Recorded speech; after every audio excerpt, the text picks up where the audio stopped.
সারা বছর যে মাছটিকে নিয়ে আমাদের জীবনটা কাটাতে হবে তাকে কি আর অবহেলা করা যায়? দুদিনের ইলিশ মাছ, দুদিনের খেল দেখিয়ে চলে গেল। তো ছেড়ে দাও, মনে দুঃখ করে লাভ নেই। ইলিশ মাছ আর খেতে পাচ্ছি না, দামও তো যেমন আছে, স্বাদেরও মানে যথেষ্ট সন্দেহ আছে সেরকম পাবো কিনা। তাই আজ টাটকা রুই মাছ নিয়ে এসে একদম আমি কাঁচা ভাপা বানিয়ে নিয়েছিলাম, একদম ইলিশ মাছের মতনই রান্নাটা করেছি। তোমাকে তবে মাছটা না ভীষণ মানে টাটকা হতে হবে, এই বরফ দেওয়া মাছে কিন্তু হবে না।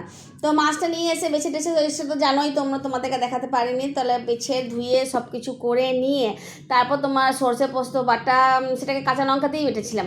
তারপর 2-4টা মানে কাঁচা লঙ্কা গোটা দিয়ে দিয়েছিলাম, আর পরিমাণ মতো নুন আর সর্ষের তেল দিয়ে বেশ ভালো করে মেখে, আর মানে বাটি শুদ্ধ সিম আছে একদম চাপিয়ে দিয়েছিলাম।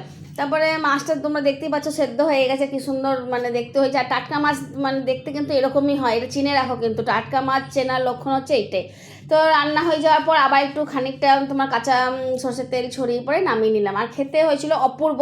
আর এর সাথে কিন্তু যতই আমরা কুমড়ো কচুর তরকারি সারা বর্ষাকাল খাই, যাই খাই, এই শরৎকালে দুর্গাপূজা আসার আগে আগে কুমড়ো কচুর টেস্ট কিন্তু দারুণ বেড়ে যায়। যদি না খাও এই টাইমে এই রান্না, তাহলে একদম মানে তোমরা মিস করবে।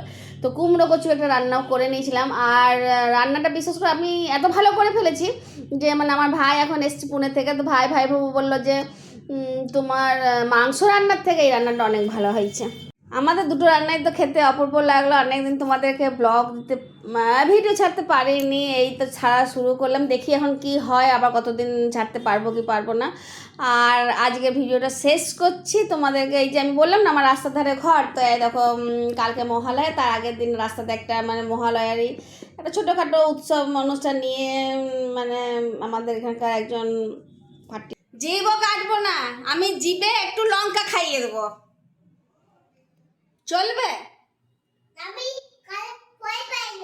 ও তুই কাউকে ভয় পাস না?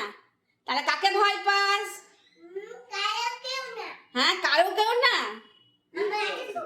আর কই তো শক্তি নাই, খাওয়া দাওয়া করিস না, কিচ্ছু না, শক্তি হয়।